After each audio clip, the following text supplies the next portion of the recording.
અમેરિકાની જે cricket team છે કે જે T20 મેન્સ વર્લ્ડ કપમાં રમવાની છે એમાં જે કેપ્ટન છે એ ગુજરાતનો છોકરો છે। નમસ્કાર દર્શક મિત્રો, ગુજરાતી દુનિયાભરમાં ક્યાંય નહીં હોય એવું બને જ નહીં। ગુજરાતીઓનો ડંકો આખી દુનિયાભરમાં વાગતો હોય છે। એ બિઝનેસની વાત હોય કે સ્પોર્ટ્સની વાત હોય કે બીજા કોઈની વાત હોય, ગુજરાતી તમને ક્યાંય ને ક્યાંક જોવા મળી જ જાય। આ વાત અત્યારે એટલા માટે હું કહી રહ્યો છું કે અમેરિકાની જે ક્રિકેટ ટીમ છે કે જે T20 મેન્સ વર્લ્ડ કપમાં રમવાની છે એમાં જે કેપ્ટન છે એ ગુજરાતનો છોકરો છે અને આણંદનો છોકરો છે। તો ગુજરાત માટે તો આ બહુ મોટી વાત છે કે અમેરિકા જેવા દેશોમાં જે ક્રિકેટ ટીમ છે એનો કેપ્ટન એક ગુજરાતી છોકરો છે। તો આ ગુજરાતી છોકરા વિશે વાત કરીશું અને થોડીક T20 વર્લ્ડ કપ વિશે પણ વાત કરીશું। મારું નામ રાજેશ શાહ છે અને તમે જોઈ રહ્યા છો ખબરછે.com।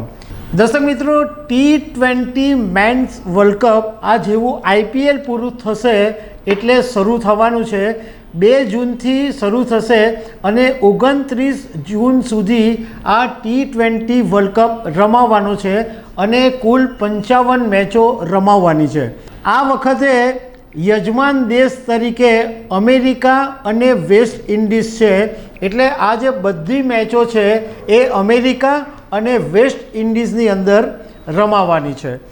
હવે અમેરિકાએ જે ટીમ જાહેર કરી કે T20 વર્લ્ડ કપની અંદર જે ટીમ રમવાની છે એમાં પ્લેઇંગ 11 જાહેર કરવામાં આવ્યું છે। એમાં કેપ્ટન તરીકે એક ગુજરાતી છોકરો છે જેનું નામ છે મોનાંક પટેલ। મોનાંક પટેલ કેપ્ટન તો છે જ, પરંતુ એ વિકેટ કીપર પણ છે। આ ઉપરાંત આ જે અમેરિકાની ટીમ છે એમાં ઘણા બધા ભારતીય ક્રિકેટરો પણ છે અને બીજું એક નવાઈની વાત એ પણ છે કે પાકિસ્તાની ક્રિકેટર પણ છે। એટલે અમેરિકાની ટીમ જ્યારે રમશે ત્યારે ભારત અને પાકિસ્તાનના ખેલાડીઓ એક જ ટીમની અંદર રમતા જોવા મળશે। હવે આપણે એ વાત કરીએ મોનાંક પટેલ વિશે। તો મોનાંક પટેલ મૂળ ગુજરાતના આણંદનો છે અને એનો જન્મ 1 મે 1993માં થયો હતો, પણ એ અમેરિકા ચાલ્યો ગયો અને 2010માં મોનાંકને ગ્રીન કાર્ડ મળી ગયેલો અને 2016થી એ અમેરિકન બની ગયો છે અને એ પ્રોફેશનલ ક્રિકેટર તરીકે અમેરિકામાં રમે છે અને નવા ક્રિકેટરોને એ ટ્રેનિંગ પણ આપે છે।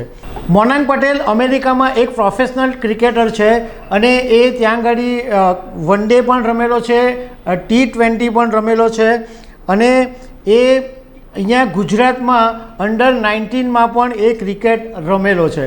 હવે અમેરિકાએ જે ટીમ જાહેર કરી છે એમાં એક ઇન્ડિયન છે મિલિંદ કુમાર, એ મૂળ દિલ્હીનો છે અને એક અલી ખાન છે એ પાકિસ્તાનનો છે। એ સિવાય જે બીજા ખેલાડીઓના નામ છે એ બધા ઇન્ડિયન જ છે।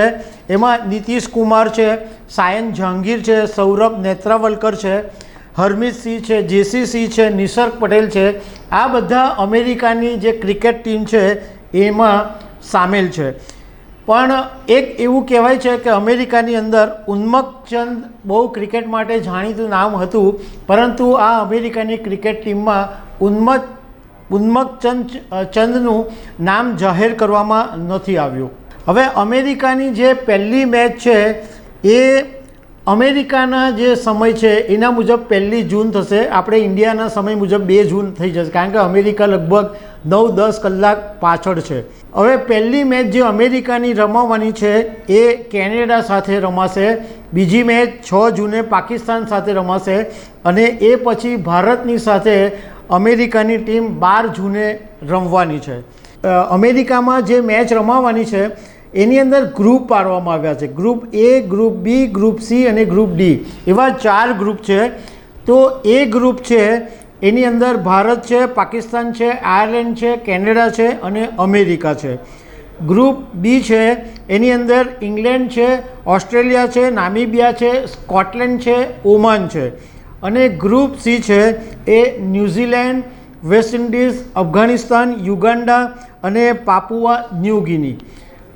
અને ગ્રુપ ડીની અંદર South Africa, Sri Lanka, Bangladesh, Netherland અને નેપાળ.